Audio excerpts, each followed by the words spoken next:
Hello, welcome back to the channel Up the Reds TV with me, Andy Cambay. So, this is the post-match Man City. Liverpool 2, Manchester City 0. But can we just start off and say what a great week it's been for Liverpool. Away at Southampton last week, not a tricky fixture.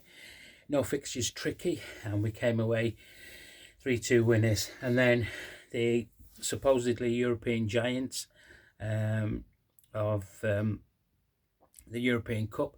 Real Madrid came to town, and no problem for Liverpool. Came out 2-0 winners.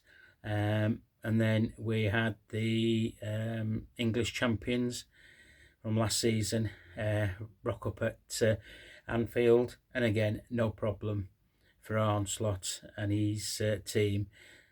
Left with nothing, another 2-0 win. So, let's get rid of the white elephant in the room.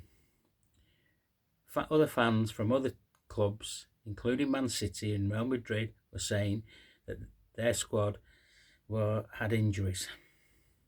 Well, Liverpool have had injuries. We have a history of injuries, but we just get on and do the job.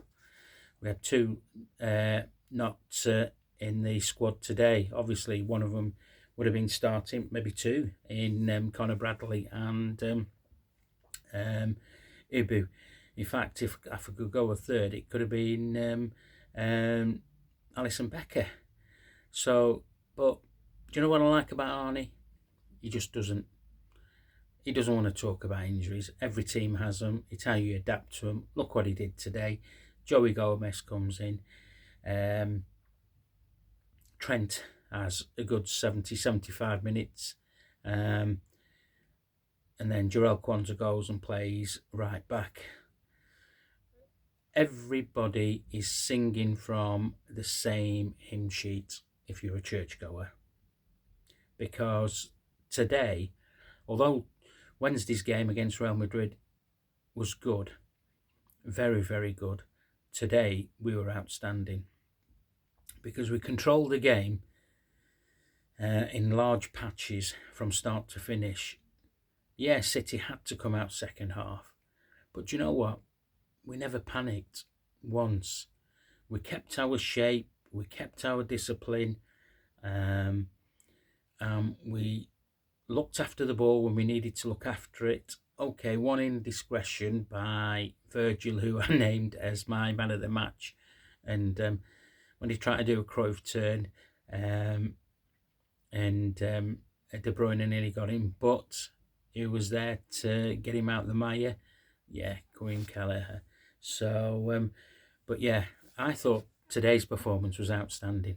Absolutely outstanding. And what even was better was when City were trying to get on top in the second half, how our supporters rallied and got behind the team. It makes a massive difference. It just lifts, gives the players 2-3% more energy just to get around their pitch. Really, if it wasn't for their keeper, we should have had 5 today, shouldn't we? I don't mind keeping them 5 back for Newcastle or Diev next week, if I'm honest with you. But yeah, we were carving City up. They're a shadow of themselves. The younger players can't play as well as the most experienced players. The experienced players are getting too old. De Bruyne came on, didn't really do anything. Grealish came on, didn't do anything. Doku was on the left-hand side, but Doku is a one-trick pony. Trent dealt with him before he came off, and Jarell Quansah dealt with him. But you can see us defending as a unit. We will get better at doing counter-attacks from defending in certain parts of the game. But yeah, absolutely outstanding today.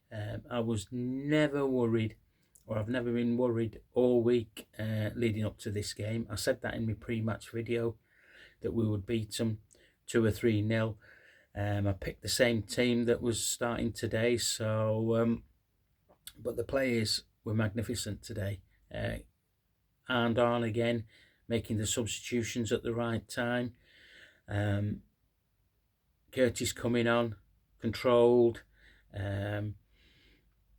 Darwin was just Darwin, wasn't he, when he came on? He wasn't going to make sure nothing was going to come from their back. And we defended corners, free kicks robustly. And it was an absolute pure joy to watch today. You know, we've seen games under Jurgen Klopp where it's been full metal for 90 minutes. But this is a game that tells me we've boxed off 3 more points. And that's all we could have done today, was to beat Man City. Everybody's talking about the 11 points, but it could easily have been 5 points. Southampton could have been a tricky one, but we didn't slip up with that one. But what impresses me most of all is that we're now able to see how we're going to play for the rest of the season. We have a plan A, we have a plan B, we have a plan C, and the players have adapted to all of those plans. They're working in as a unit, they're not individuals. The only thing that I'm, other than football, the only thing that I'm disappointed in is these 3 outstanding contracts. It's becoming a bit of a joke now, and it's a sideshow. And it's a sideshow we can do without, if I'm honest with you. And you should all agree with me on that, I think. You know, I saw Mo's stats today.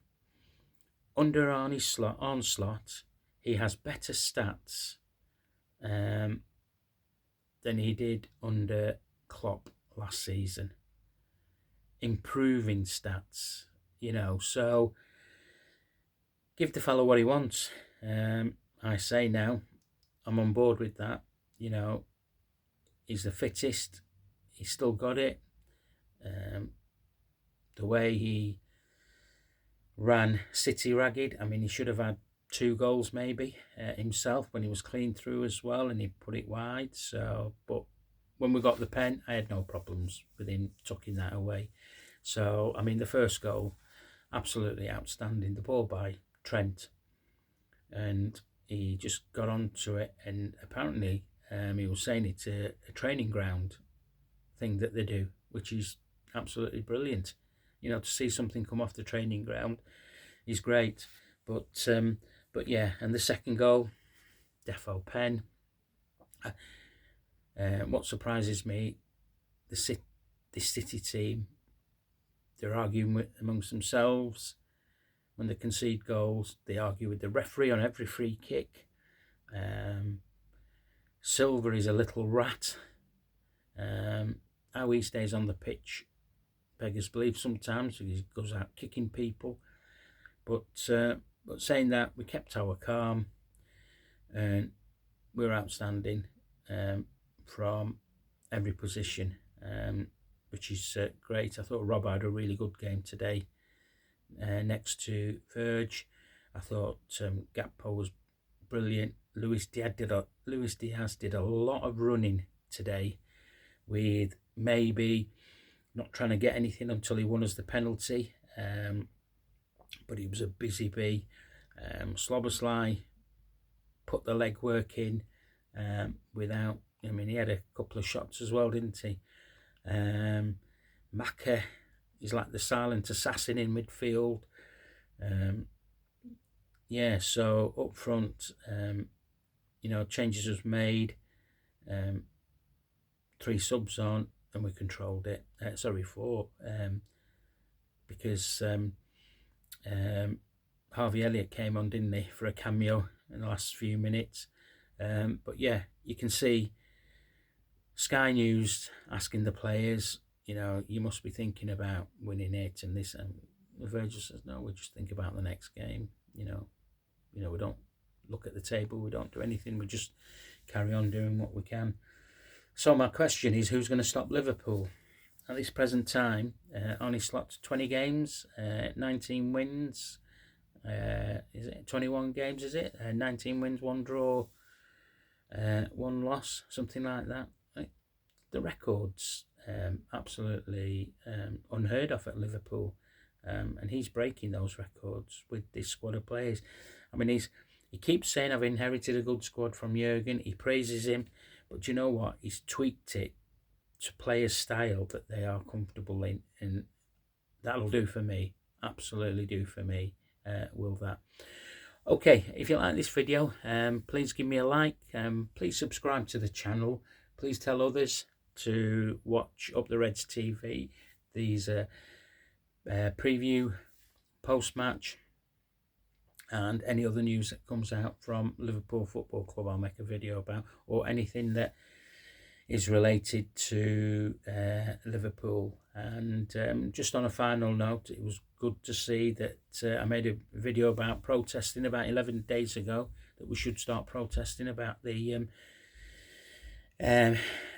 sort of like exploitation of fans beginning to happen in this country, and at the top level with the senior execs meeting and trying to, you know, put up prices for the ongoing supporter, and it's been highly publicised, and I'll keep pushing that, because I want locals to be going supporting Liverpool and not being ripped off, and Liverpool owners, FSG, not treating the locals with distaste by putting the ticket prices up. So yeah, that'll go on.